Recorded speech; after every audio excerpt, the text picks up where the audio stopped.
Towards the end of 2005, Lamborghini introduced an even more powerful, even more exclusive limited edition Gallardo, the SE. Jason went to a frosty track to give it some stick. Most cars are honest, God-fearing machines.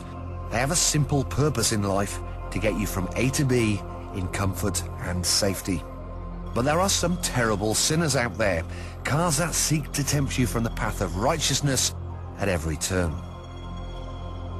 And none more so than the new Lamborghini Gallardo SE. Compared to the standard Gallardo, it's more powerful, more expensive, and even more exclusive. It's so bad, it inspires all 7 of the deadly sins.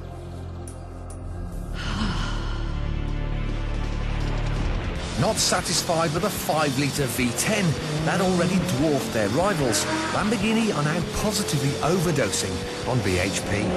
Now this SE version of the Gallardo has been given another 20 horsepower over the standard model. So it now kicks out 520 horsepower, and it does feel a bit more eager. But I reckon that's to do with the fact that this limited edition has been given shorter gear ratios, so it accelerates faster. Nothing to do with the engine power, it's the gearbox that does it. Most supercars do great with rear-wheel drive, but Lamborghini have stuck doggedly to their prized 4-wheel drive system. But it's not necessarily something to be proud of. One of the things I've noticed is that when you turn the car into the corner, the car feels fabulous. Got good grip, good feedback. But once you're in the middle of the corner and then you start to apply a little bit of power to balance the car, it kind of feels a little bit nervous. It's only when you then start to squeeze the throttle on the exit does the car come back to you. So it's got this strange transition through the corner. Some of that is to do with the four-wheel drive system, but some of that is to do with the setup. It certainly isn't as fun or as rewarding to drive or as pure as the Ferrari 430. It's still great fun, but I prefer the Ferrari.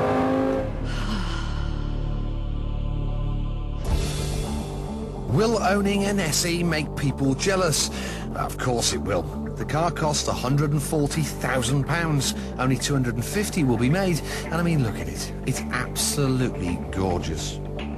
Inside you get hand-stitched leather, a multimedia screen, and a display for a rear-view camera.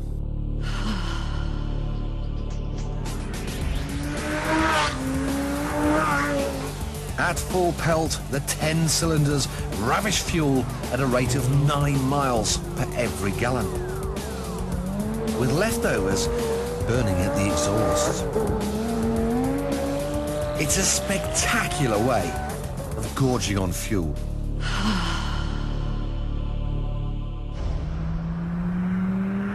This car has dispensed with a gear lever and clutch. Instead, it's fitted with the lazy man's way of swapping cogs. Now this Gallardo we've got has got the £6,000 extra tricky gearbox called E-gear. It's basically one of these semi-automatic flappy paddles. There's 2 settings. You've got standard or sport.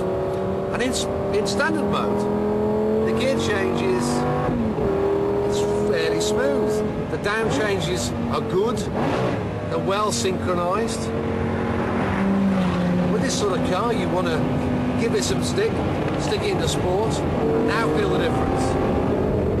It's so aggressive. Here we go, feel this.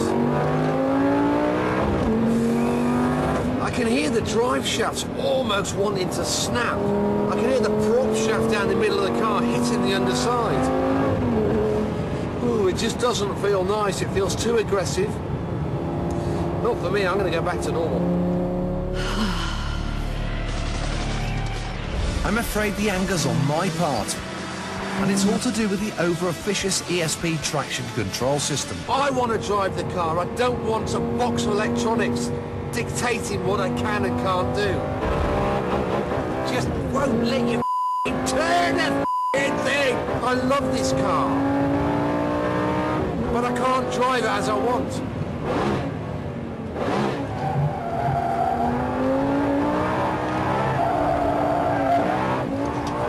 See what I mean? Just, God, it's annoying. It just, you know, I was set up nicely there, and then it keeps grabbing the brakes and...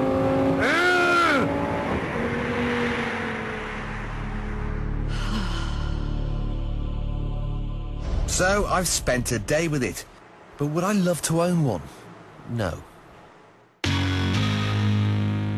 Normally you associate a Mercedes